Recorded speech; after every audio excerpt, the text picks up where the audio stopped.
live with Roman from Opium Tales. Opium Tales is a blog I've been following for, I don't know, a couple months, and it's really cool. I would say it's like proto manosphere, back to the basics, manosphere stuff born by actual life experience and not online shit posting about some, what a man ought to do, how a man ought to interact with women, and the hook for the blog is very cool. Paid subscribers get access to tasteful nudes. So without stealing all your thunder, Roman, you want to tell us about yourself and your handle and the genesis of your Substack blog? So my name is Roman, and I was a cartoonist actually. And Opium Tales was supposed to be a cartoon. We initially called the cartoon Dark Tales, and it was supposed to be kind of like Grimm Brothers, but 20th century and fantasy.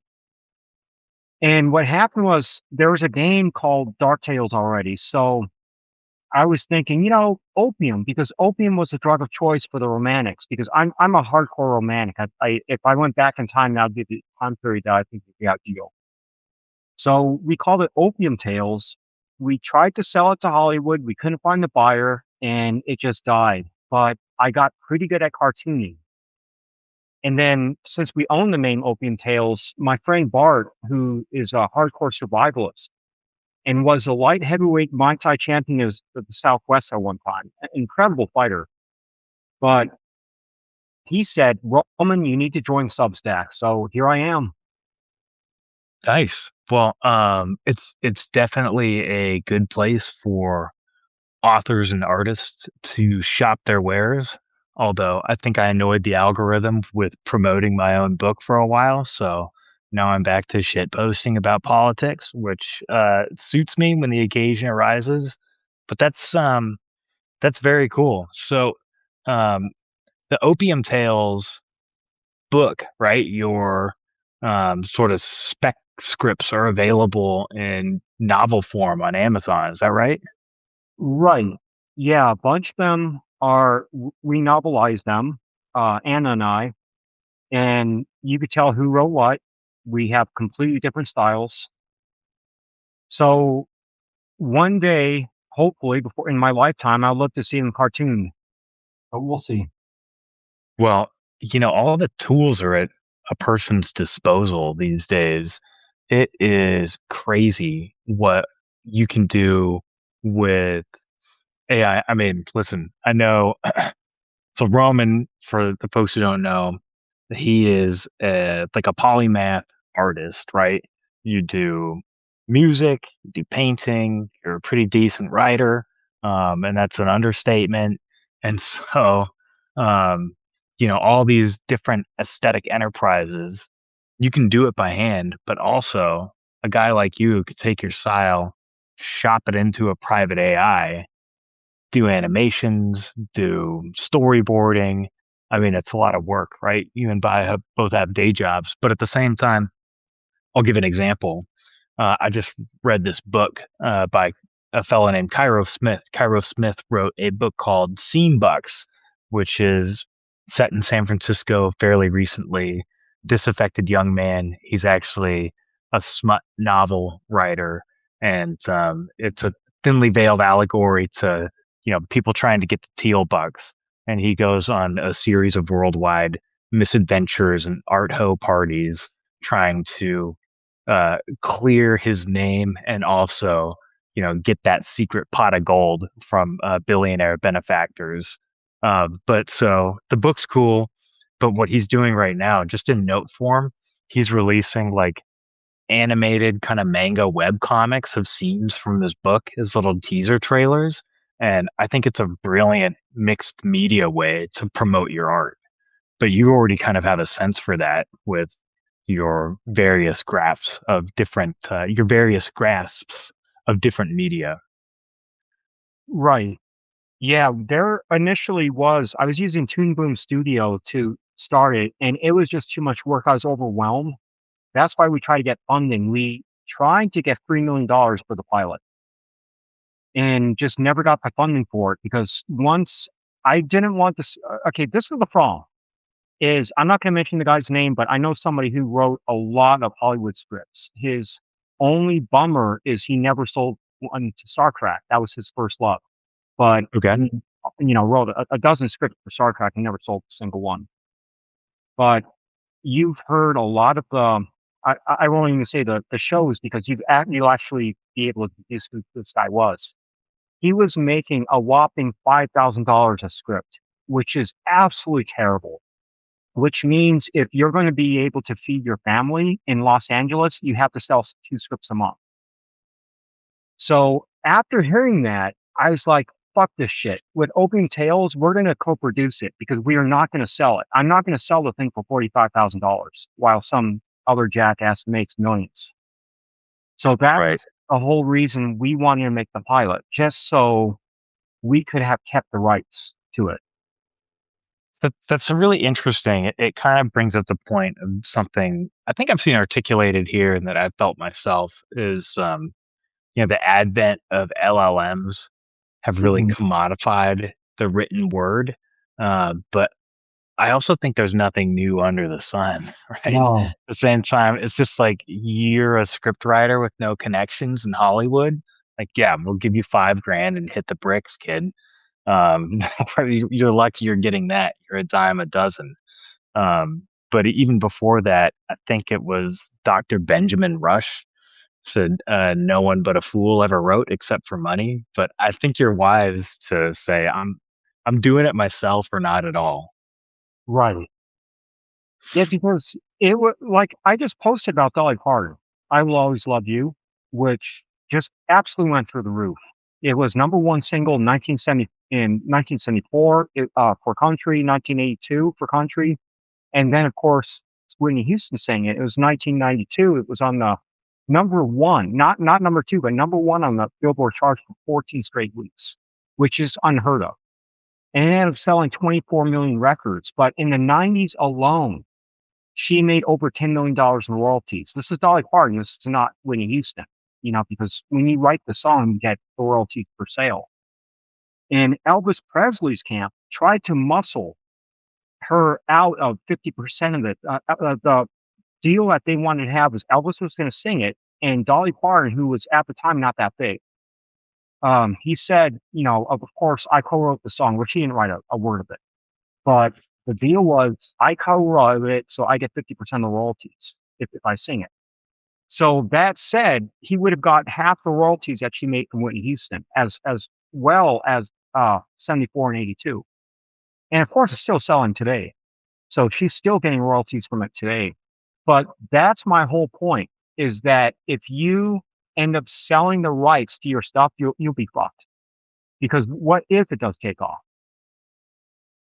Yeah, yeah, for sure. And also, look at the fate of their estates, right? We've got Dollywood still going strong, and Graceland is probably going to be a footnote, foreclosed within a generation or two. So I'm not saying Elvis won't have the staying power, but Dolly's still alive, man. Or Yeah. did she just die? No, no, she's still alive. Okay, God, good, good, good, good, good. But Knowing those fat tits are out there in the world makes me happy. well, I can of course show the joke live because you ever heard the what's this? That's Dolly Parton trying to hide behind a tree. You've probably seen the kid do it before. That's great, man. Yeah, Well, that's good old fashioned locker room talk, right? Which exactly. yeah, Which you that played football in high oh, school. today. You know all about the chicken heart and the monkey brain and all those fun games. Oh yeah, Uh, so also your latest article, I actually listened to while I was shoveling snow today. I thought it was really cool, and it seems kind of basic, but coming from you with the sort of autobiographical details you had, I liked it a lot. And the name of the article is you either create the life you want or settle for a life you don't want. And it it doesn't feel it didn't feel like a lecture or anything like that. And it's not like everything you've attempted has been a stratospheric success, but like your attitude has turned every lump into a lesson and therefore a W. Am I overstating that? No, you hit the nail on the head. Yeah, so I mean, do you ever run out of material for stuff like that? No. I've done so much stuff in this lifetime that I'm just barely scratching the surface. And so was one of the impetuses for, getting on Substack, okay, promoting your art, got it. Right. I know you have a grown son. He's probably heard at least some of this in refrain format. Um, but are you going to try and compile any of this for posterity? Probably not. And a lot of the stuff I hope he doesn't know. I know he's pretty much as a wild man as I am. So, um, you know, it's not that. It's just that, it's different when it's your dad. Like, do you really want to know that your dad had sex with three girls at the same time? Um, well, let's see. My dad's 78, and I think at this point, if he told me that, I'd high five him. Okay. Well, So it's context sensitive for sure. If he told me that in front of my mom, I would, yeah, your mom was one of them. That would get a little weird. yeah, that would be weird. But it's funny. I'm Um, not going to repeat um, who I was DMing, but I was talking to somebody about this. Is that I really believe now? I've written this article too. Is that you're supposed to get everything out of your system before you get married, because once you get married, it should be just you and her. And the reason I say that is not from a religious standpoint, but from experience that every single couple that I knew that fooled around outside of marriage, well, intentionally. When they have their menage a trois and their sex parties and stuff like that, none of them worked out well. So get all the shit out of your marriage or out of your system before you get married. yeah, Um, sure, I, there might be an exception, but I just haven't seen one. And I've lived in San Francisco and Silicon Valley for, you know, half my life. yeah. I mean that's a wild scene too. So I was in Silicon Valley from 2004 to 2008. Would go back to San Francisco, living in Reno, and go to a Giants game, hit up Beta Breakers, went to Burning Man once, right? And that's all like the San Francisco crazy art scene. But to be Right. like in there in the city, and also when you were there, a time before, I guess 2012 was when prices really started skyrocketing in Hmm. San Francisco. And like, I had buddies, right? Guys with non-college degrees, working at hotels, living in the city, living in Oakland, it was a little expensive, but they could do it. And like now, no way. You have to be grandfathered into, a rent controlled apartment or something like that. But I don't know. I feel like, can you hear me? Yeah. Oh, yeah. Okay, cool. I just got a weird pop up. I feel like in the 90s, San Francisco was so cool and vital. And I think of movies like So I Married an Axe Murderer, where Hmm. somehow Mike Myers is hacking out a living as a stand up poet. And it's just like, it seemed believable at that time. And I know you were a starving musician, but yeah, tell us about being in the city, being in a band. You were in either a goth or a metal band? Metal bands. I went, so there, at the time, there were no goth chicks. I mean, excuse me, there were no metal chicks. There are lots today, but most of the metalheads in the late 80s and early 90s, for some reason, ended up with goth girlfriends because we both wore black and we were both kind of weird. So we just paired up. But back in the days, San Francisco had a huge scene, and there are a lot of places to play.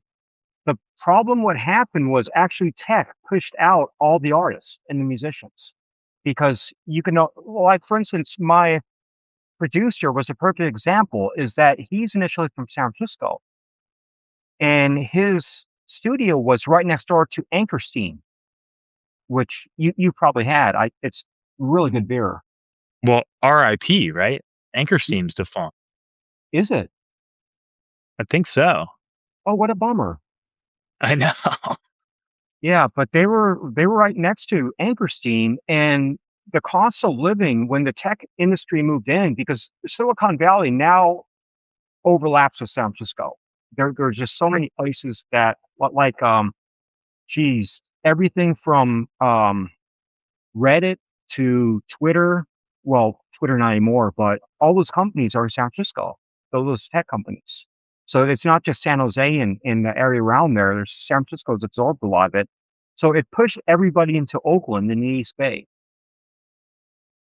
which is kind of sad because, San Francisco used to be known for its art scene, and it's pretty much gone. Yeah, I'm wondering too. I was, I guess, briefly Burning Man scene affiliated. But like, where are all those people now? What are they doing? Where are they living? I think that might kind of be, I don't know. I haven't taken the pulse of that for a while, but when I went was in 2013, and I remember a friend of mine. He's like, "Yeah, I'm not going this year. This was over 10 years ago. Just like, say hi to Elon Musk for me." And it was already sort of tech gentrified at that point for this like artsy countercultural thing.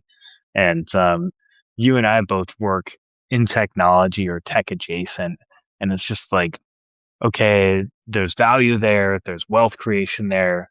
Like, is there a way to keep the dorks out? I don't know, right? Without being like so bigoted and snobbish and calling everybody a poser, but at the same time, like, these guys are kind of ruining everything. Pretty much.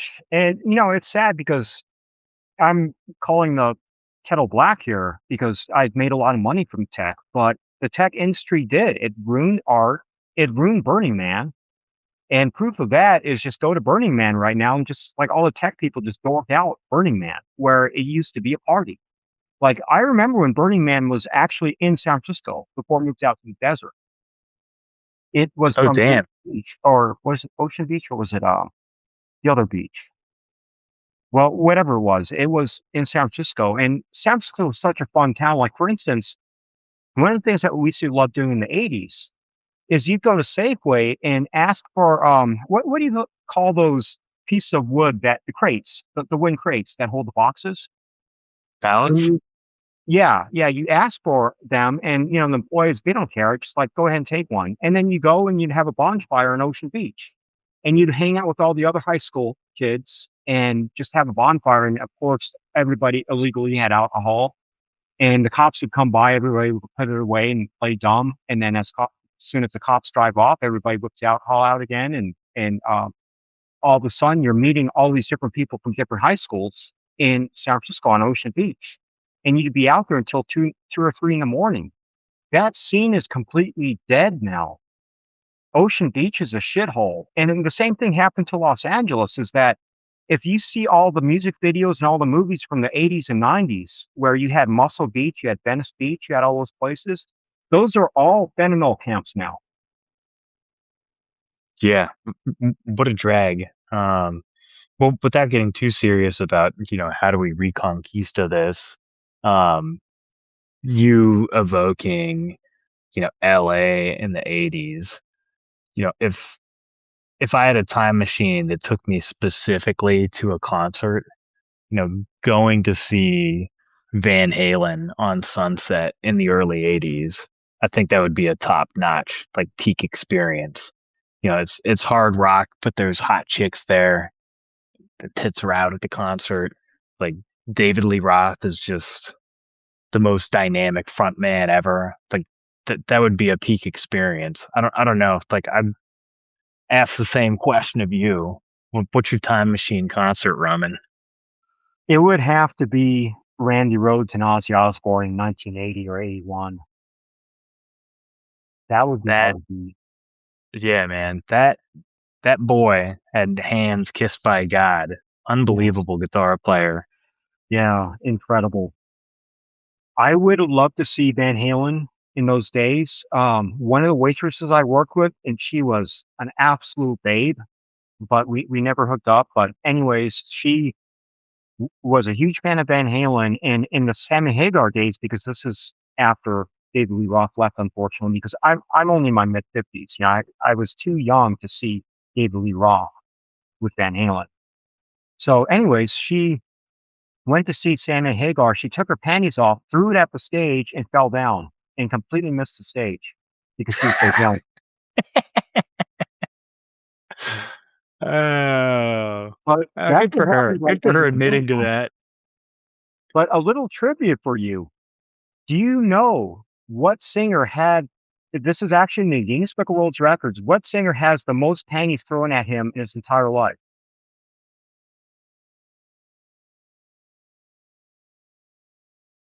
I want to say it's something odd, like Kip Winger.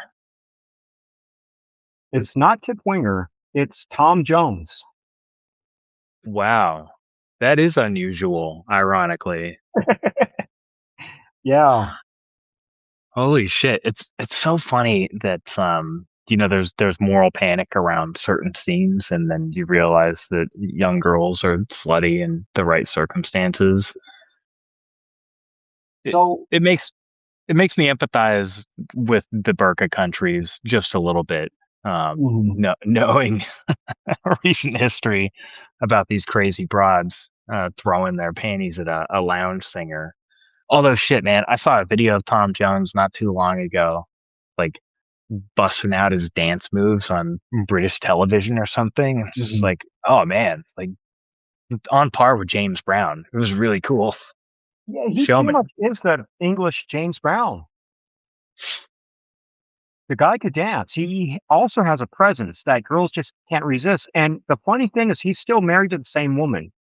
She knows that he's had at least 300 affairs, and she still stays with him because she's just crazy about him. Wow. I don't know if they're both still alive, but the last I've heard that he's had over 300 affairs, and she's still crazy about him. She'll never leave him. Guy loves that new pussycat. Hey. Ooh, nice.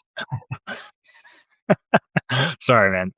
I'll keep it above board going forward. But going back to Um, Kip Winger, though, since you brought up his name, it's the funniest thing because I hated the band Winger with a passion, even before Beavis and Butthead. I thought they were just this awful band.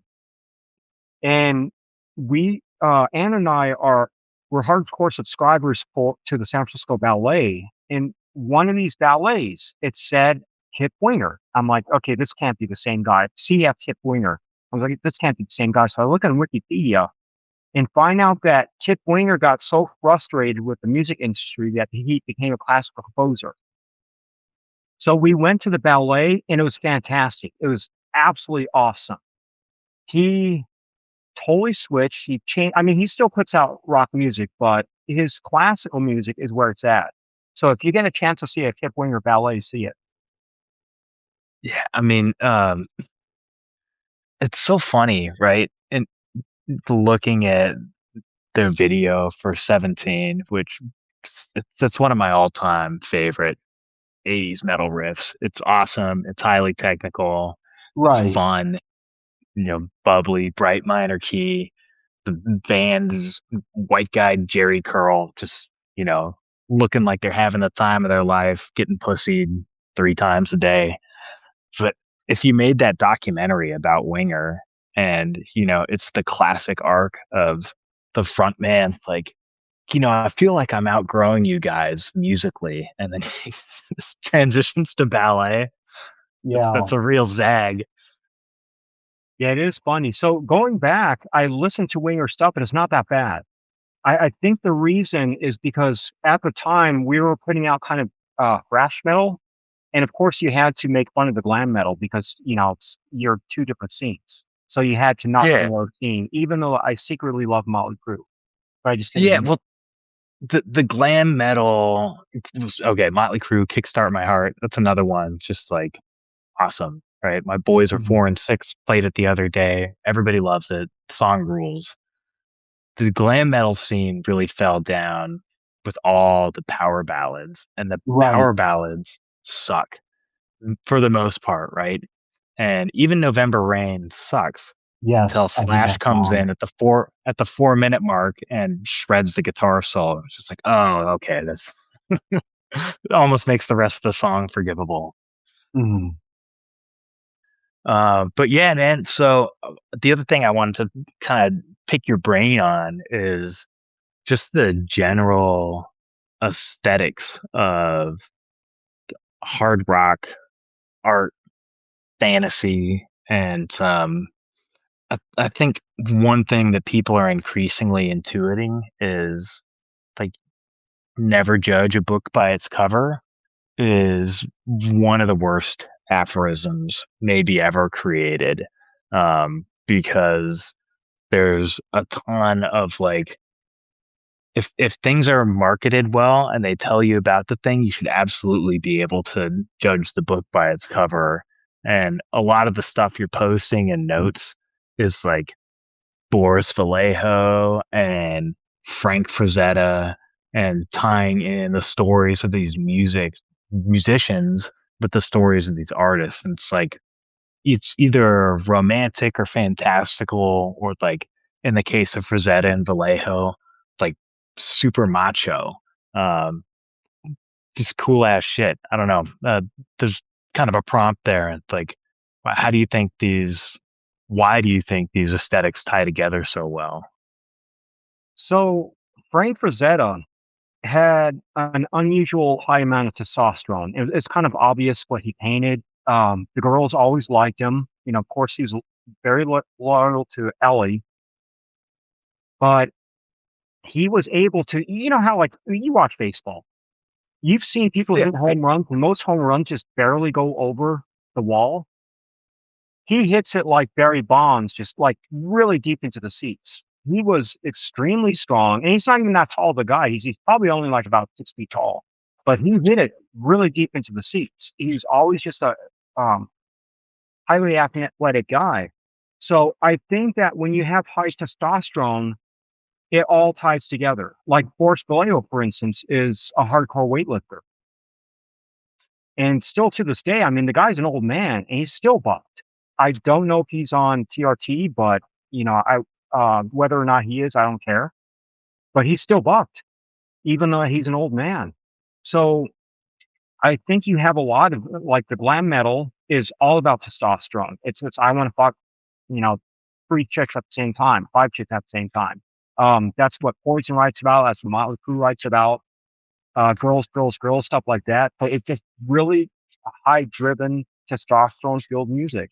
And I think that there's a lot of that tied with art. I think Rosetta, I think Vallejo, but even going back to the Romantic era, is all those guys just had so many affairs in the middle of the Victorian age when you weren't supposed to have affairs. So that's really saying something.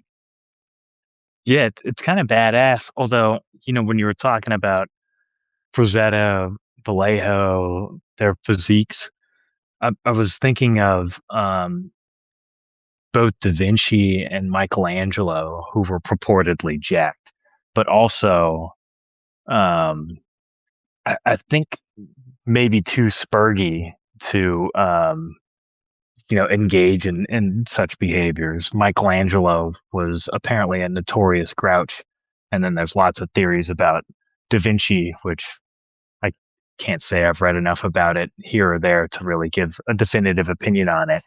But just interesting, like the way those dudes understood like the physicality of their art form and anatomy. Like that's one of the reasons they were masters. And that's kind of one of the things I think you write about this, although I don't think you've articulated, is You know the root of the word virtue? No. So vir as in virility, and vir is the Oh. root word of man in Latin, and all virtue means is what a man does. And Mhm. without being like super reductive, it's it's an action verb. Aristotle captured it, but I think a lot of guys who are giving advice online to young men, um, they're it's a simulacrum of the experience of manhood rather than them actually doing something of value. Like Mhm. I don't think Andrew Tate is necessarily virtuous, right? For that Right, reason. right. Like, yeah, he has wealth, he's done stuff, but he's kind of like a digital media kayfabe, astroturfed, whatever. Um, and the rest of those guys are like, they're doing something cool. They have a skill. Um, I sound like Napoleon Dynamite right now, right? He's got nunchuck skills. Um, but I don't know. Those artists, like, they were multi-talented, very driven. They maybe not at the time, but probably understood how to take care of their bodies, right nutrition kind of thing. I don't know. Maybe we're all so poisoned these days too that it's tough to keep track of. Um, like I feel like guys had bourbon and cigarettes for breakfast and went out and worked at the brickyard and hit home runs and all this shit. But Frazetta and Vallejo, from the way you described them, very very exceptional type of human beings, and same with the litany and the appetites, the rock stars. So um, I don't know. It'd be cool to have that energy, but if everybody had it, then the world would be a pretty bizarre place. Yeah. So let's go back to Leonardo and Michelangelo. Leonardo da Okay. Vinci supposedly was able to throw a rock farther than everyone else in Florence. That's what was claimed. And I don't know if he started that rumor or if somebody else did, but he was a manly man, but he's also a competitive wrestler. I don't know if he's ever championed, but he was a wrestler in his youth.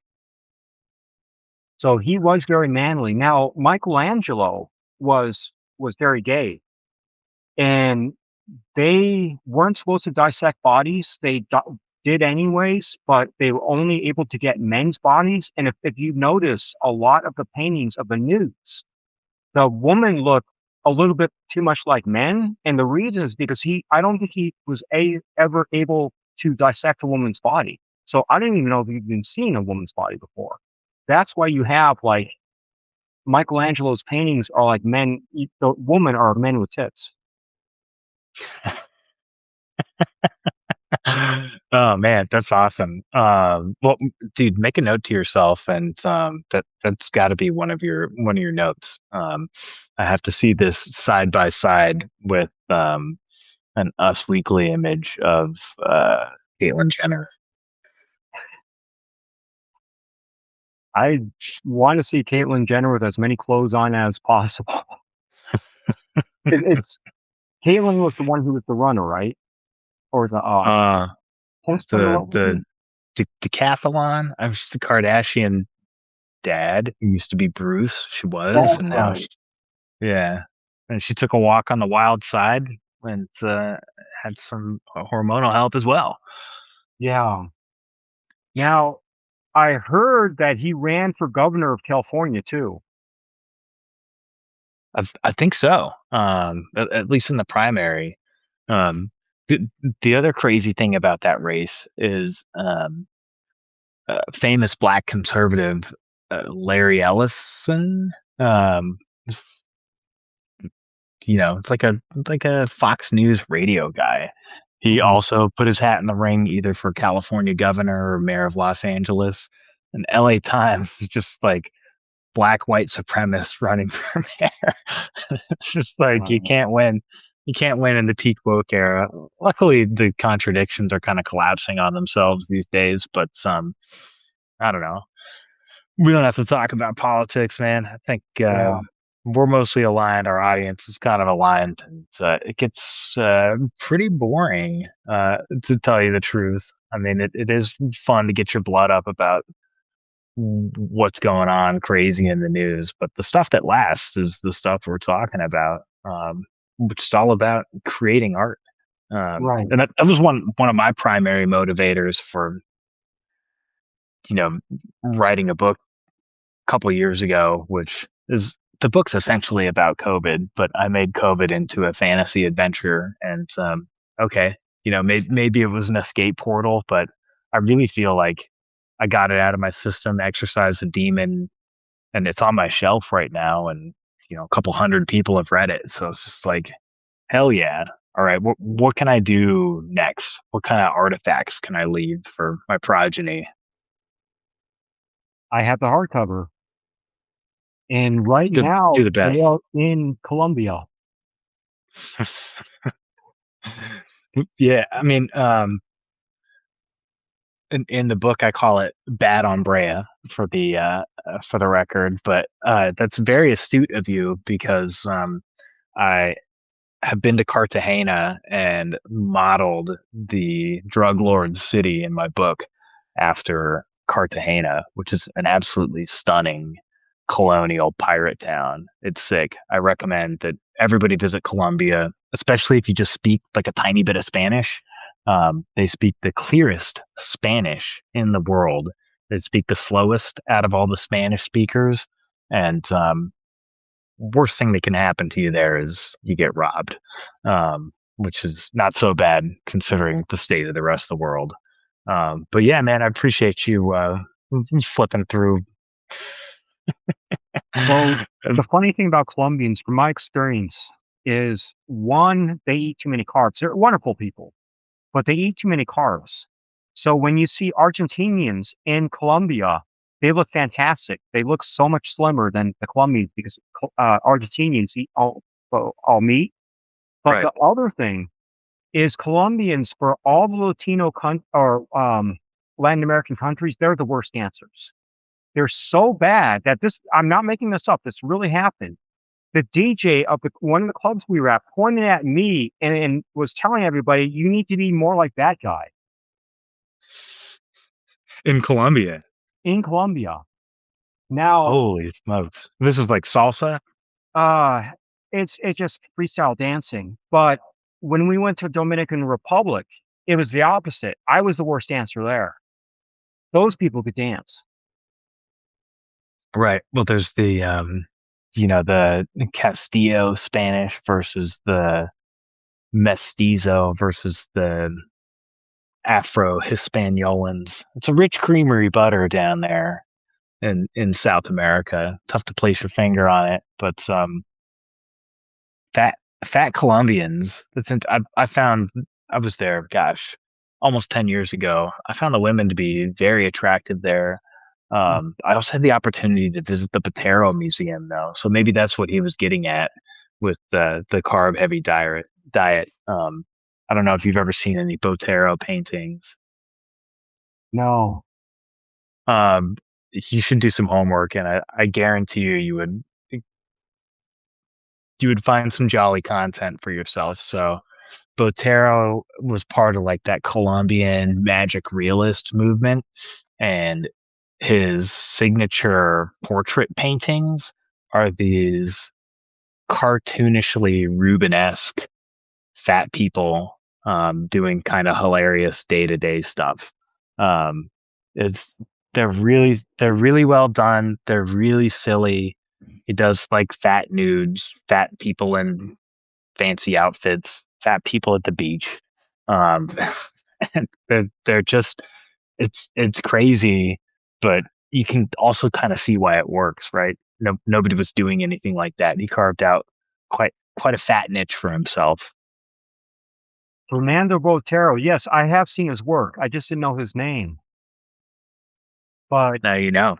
yeah, right away, yeah, it's him. And it's funny because I'm looking at his Wikipedia page and he's called the most Colombian of Colombian artists. How's that for a moniker? Yeah, it's good stuff, man. Man, Do you think Frank Frazetta is the most American of American artists? I would have to give that to God, I'm having a brain fart right now. But you know the like the man standing up and saying an opinion, a very strong opinion meme. Oh, Rockwell? Yeah, Norman Rockwell, I think, is the most American artist. All right. Yeah, point taken. He had a really cool predecessor that you posted about too, who I'd never heard of, who did like kind of more like ethnic European Christmas paintings, like, you know, Yule medieval stuff. And yeah, apparently this guy was one of Rockwell's big influences, and his shit is really cool too. I'm forgetting his name though. Oh, geez, now I'm having a brain fart. It's all right. We got Google. Yeah, yeah, that's the thing is when you've done so much reading, you end up forgetting all the stuff. Like I smear people's names all the time. I smear people's names at work too. I'll call somebody the wrong name. Leyendecker. Who? JC Leyendecker. Oh, okay, yeah. So if folks are taking notes at home, look up JC Leyendecker. Some really cool stuff from him as well. Um, but also this is a celebration of opium tales, and you do some really cool stuff. And I mentioned at the beginning um, some of your articles and the hook.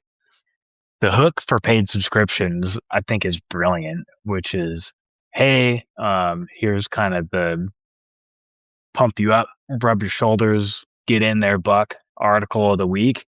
And if you're a paid subscriber, by the way, at the end, here are some tasteful nudes photographed by either myself or my wife.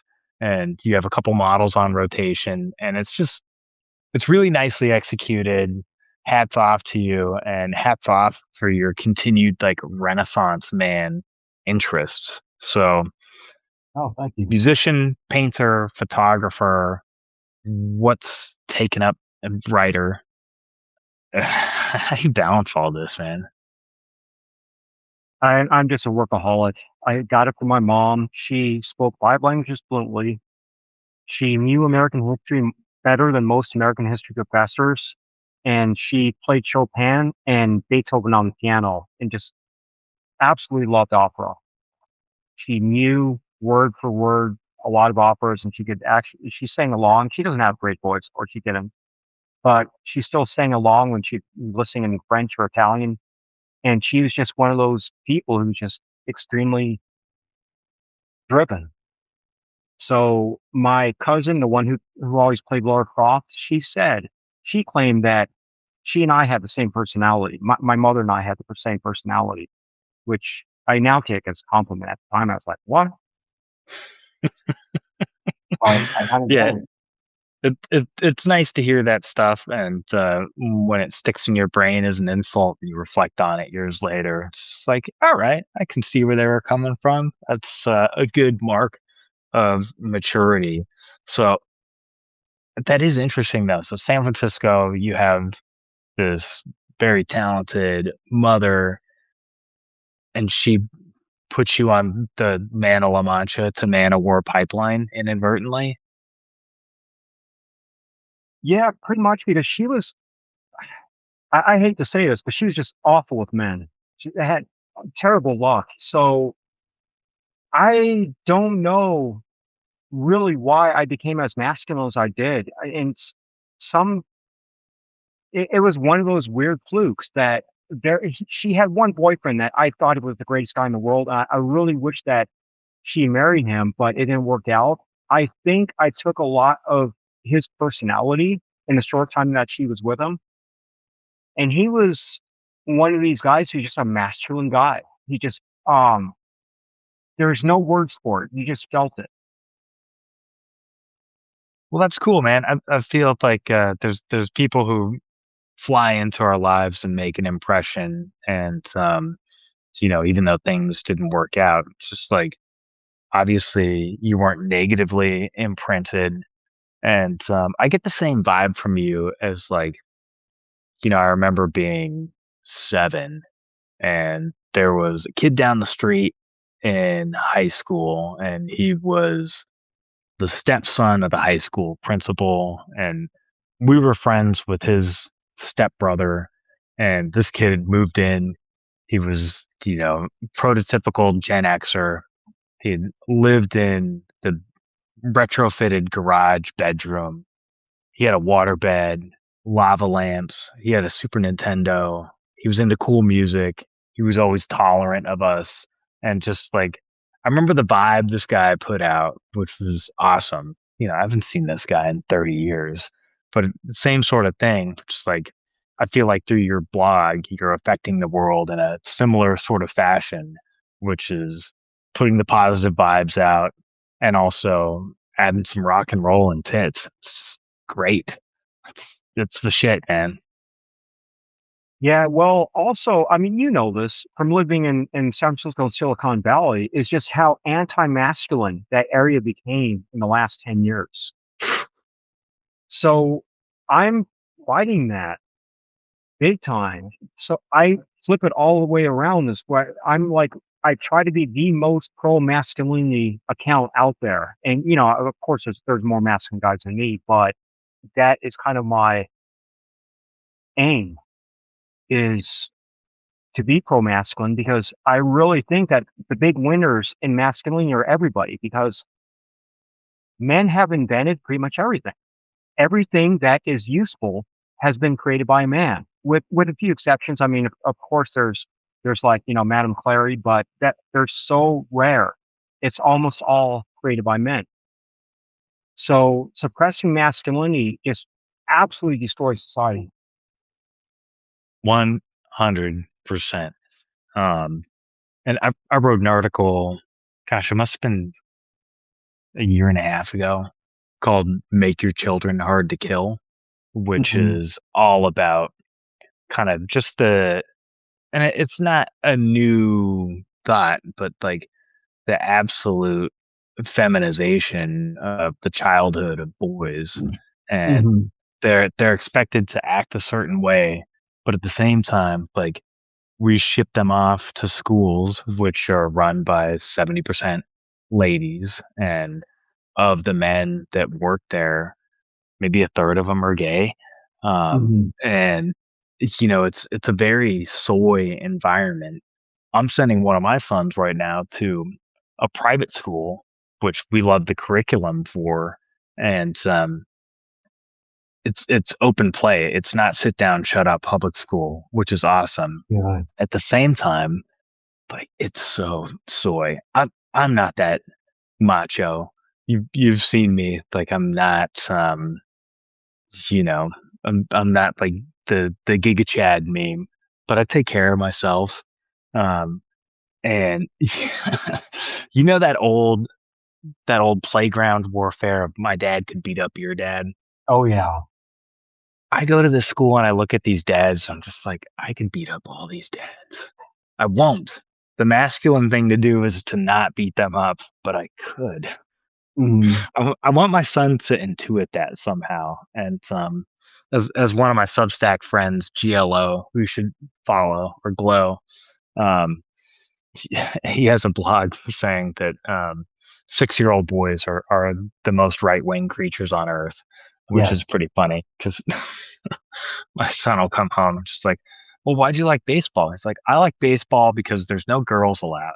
It's just like, fuck yeah, dude. Like some things Nice. never change. So it's funny you said that. When my son was in junior high, we were a working class family in an upper middle class high school. And one day he was complaining. He's like, I hate being the poorest kid in my school, just was going off on that. So I said, okay, would you rather be the poorest kid in a rich school or the richest kid in a poor school?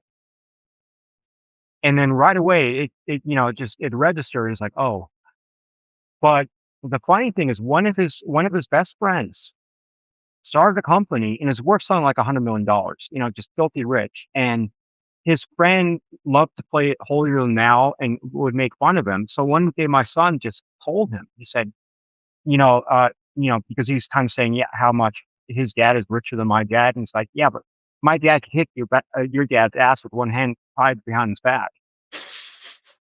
And that kid just shut up right away because he knew it's true.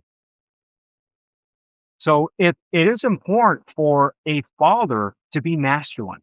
You don't have to be, a cartoon male like Arnold Schwarzenegger or something like that, but just be masculine.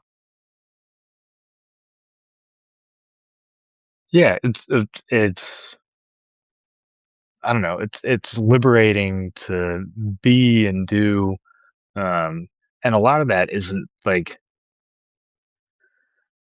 everybody has their own little fucking handbook for this, but it's just like okay, be confident, help other people. I think the Boy Scouts kind of nailed it, right? There's Mhm. baggage with the Boy Scouts, but at the same time, it's like, well, you're helpful, you're cheerful. The subtext of that is like when you're all these things, you're less likely to get fucked with in the long run, which is great, because nobody really likes weakness except for predators, Right.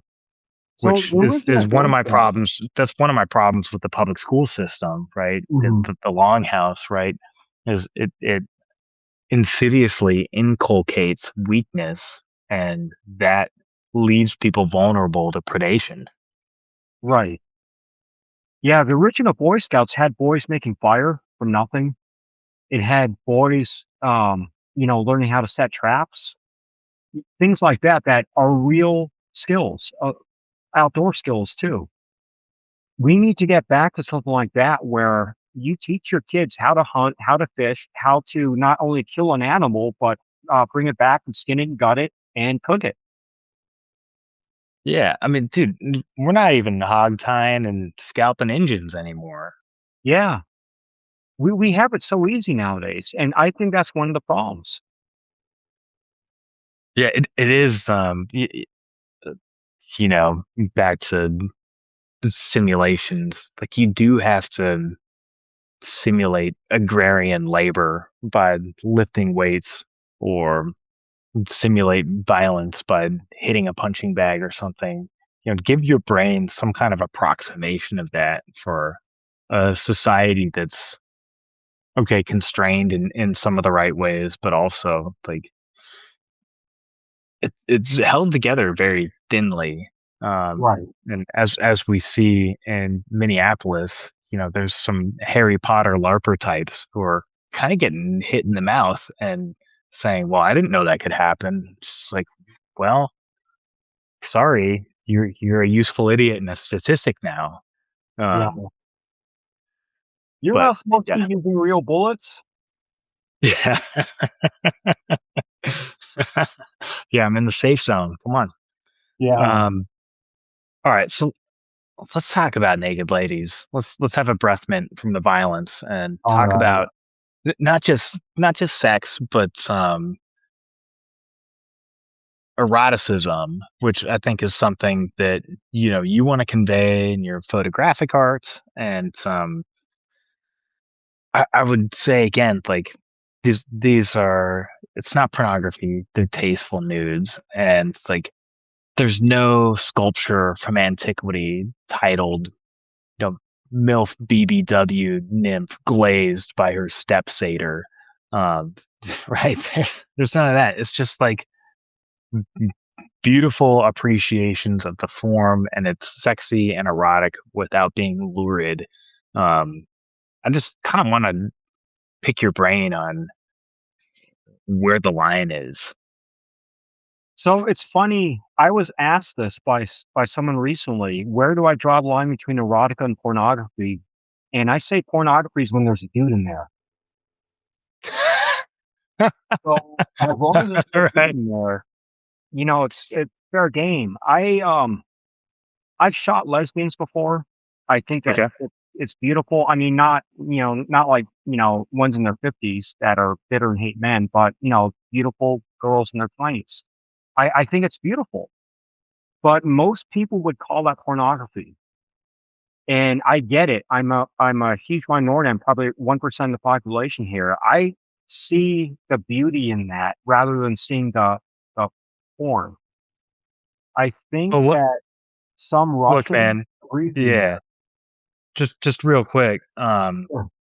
There's a reason why Sappho's poetry has survived, Yeah. and concurrent with that, like what the Greeks in antiquity thought of actual like homosexuality was just, it was completely different. They had their own weird hangups, but I encourage everybody to look into, the Greek notions of homosexuality, and like Sappho got to exist on her own island, and the rest of the stuff was like very tightly socially controlled. It's sort of a more civilized version, frankly, of what's going on in modern Afghanistan. Not great, but there were rules and norms around it. But Mhm. it wasn't necessarily seen as erotic. It was seen as like functional. It was part Mhm. of like, yeah, I get to get my rocks off because I'm mentoring this kid, which is, it's weird and jarring to hear with modern ears, but there's also a lot Right. of weird and jarring stuff going on from a psychosexual dynamics perspective in our modern era. So, um, yeah, won't go into it too much for the listeners, but I encourage everybody to Wikipedia, don't Google Greek homosexuality. But I cut you off a little bit. You were talking about Russians. Well, yeah, there are Russian sites that are able to do this as art and not as porn, and it's actually well done. But I think what we had on Twitter was a complete overcorrection, where I actually had somebody. I think I posted the picture of one of my models, Christy, was wearing something that is, kind of BDSM, but it was more clothing than the average dance troupe. And one of the really large Twitter accounts, it was one of the meme makers on the right, called it porn. I'm like, you gotta be fucking kidding. This is the farthest thing from pornography. I'll post that and to show you what I mean because it's just how ridiculous it is. But I got called pornography by a lot of people on Twitter, and I think that my stuff is really good. Not to my own horns, not good, quality, but I mean, goody goody. I'm Playboy. I'm not Penthouse or Hustler. Yeah, and like Playboy, most of the stuff is prose, and the breath mints, the desserts, the digestives are the nude figures. It's not the main event. Right. Yeah, and I think it's very tastefully done. The photographers are excellent, but the whole Opium Tales magazine is supposed to be Playboy photography with Playboy self-help because I think the 80s Playboy self-help was incredible. Before men's self-help became a joke of itself, it was really well done. They teach you everything from how to talk to girls to how to make really good cocktail to how to dress. Things like that guys just didn't know. And of course, the Yeah, great fiction.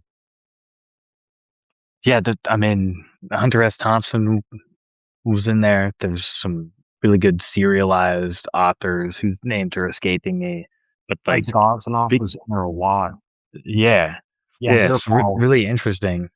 I mean, that's one of the issues I have because I love reading books. I love the focus of reading a book. Um, you know, and every connection to the internet is kind of a portal to hell. And then Hmm. you can be absolutely just blown over by the number of options of content you have.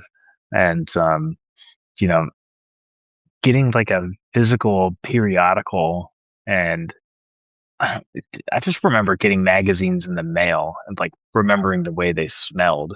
Hmm. And even some of the classier magazines, they had like cologne samples on paper in them.